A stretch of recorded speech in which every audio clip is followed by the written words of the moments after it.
జగనన్నని సింగిల్గా ఎదుర్కోవటం కష్టం అనేది చెప్పకనే చెప్తున్నారు చంద్రబాబు నాయుడు, పవన్ కళ్యాణ్.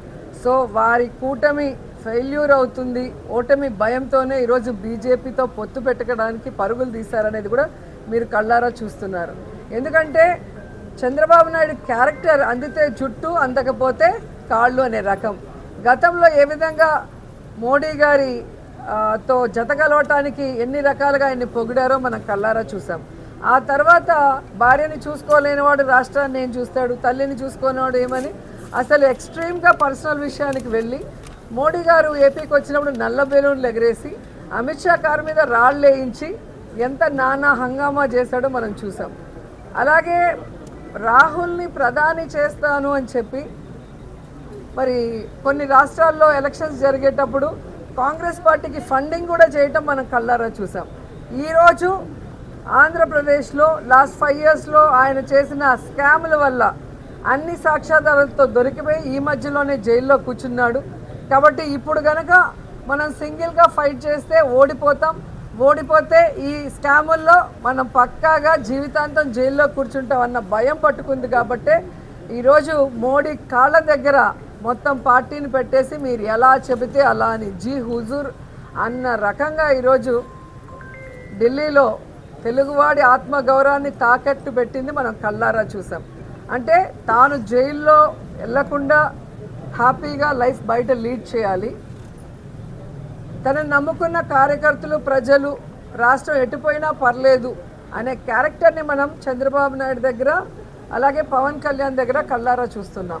సో వీళ్ళకి ఎవరికి రాష్ట్రం మీద కానీ రాష్ట్ర ప్రజల మీద కానీ ప్రేమ లేదు, మంచి చేయాలన్న చిత్తశుద్ధి లేదు.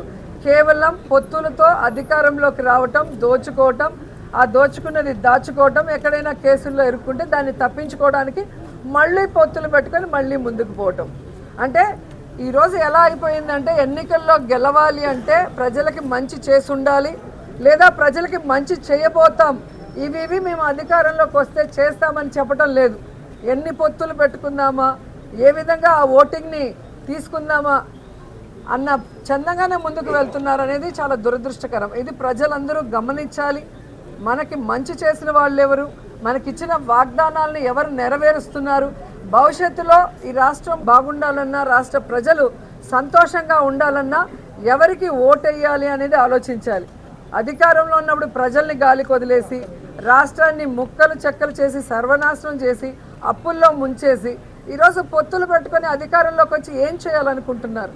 కాబట్టి ప్రజలు గమనించి అలా పొత్తులతో మిమ్మల్ని మోసం చేయాలనుకున్న వాళ్ళని తరిమి కొట్టండి. మీకోసం అహర్నిశలు ఆలోచిస్తూ మంచి చేస్తూ ఇచ్చిన ప్రతి వాగ్దానాన్ని నెరవేరుస్తున్న జగనన్నకి అండగా ఉండాలని ఈ రాష్ట్ర ప్రజలకి చేతులెత్తి విజ్ఞప్తి చేస్తుంది. వాళ్ళకి జైలుకి వెళ్ళాలన్న భయం స్పష్టంగా కనిపిస్తుంది.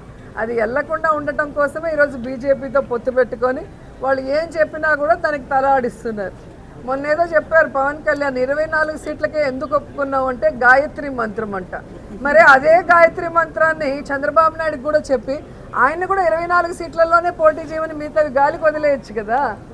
కాబట్టి సిగ్గు లేకుండా ఒక పార్టీ పెట్టి ఆ పార్టీని అమ్ముకుంటూ మళ్ళీ ఇలాంటి పిచ్చి మాటలు మాట్లాడటం, ప్రజలు పిచ్చోళ్ళు అనుకుంటున్నారు కానీ ప్రజలు పిచ్చోళ్ళు కాదు.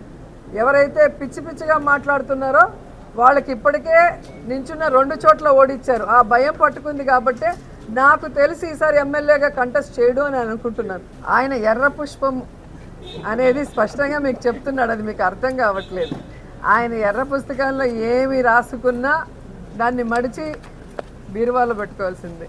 ఎందుకంటే ఆయన ఎమ్మెల్యేగానే గెలవలేడు, ఇంకా ఆయన ఏం చేస్తాడు ఆ ఎర్ర పుస్తకాన్ని పట్టుకొని చెప్పండి. అదే మేము ఈరోజు అనుకొని మేము బ్లూ బుక్, గ్రీన్ బుక్ మా పార్టీకి కలర్ కాబట్టి రాసుకునింటే వీళ్ళందరూ అసలు రాష్ట్రంలో ఉండి ఉంటారని ఆలోచించండి. ఇక్కడ రాష్ట్రంలో రాజకీయాలు చేసేది అధికారంలోకి వస్తే ఎలా మన ప్రాంతాన్ని అభివృద్ధి చేసుకోవాలి, మనకు ఓట్లేసిన ప్రజలకి ఏం మంచి చేయాలి, ఏం సంక్షేమాన్ని అందించాలి, ఏం అభివృద్ధిని అందించాలి అని నాయకుడు ఆలోచించాలి. కానీ నేను అధికారంలోకి వస్తే వీడిని వంకోబెట్టి కొడతా, వాడిని కేసుల్లో ఇరికిస్తా, వీడి బట్టలు ఊడదీస్తా, దీనికి ఎందుకు మళ్ళీ పాలిటిక్స్లో?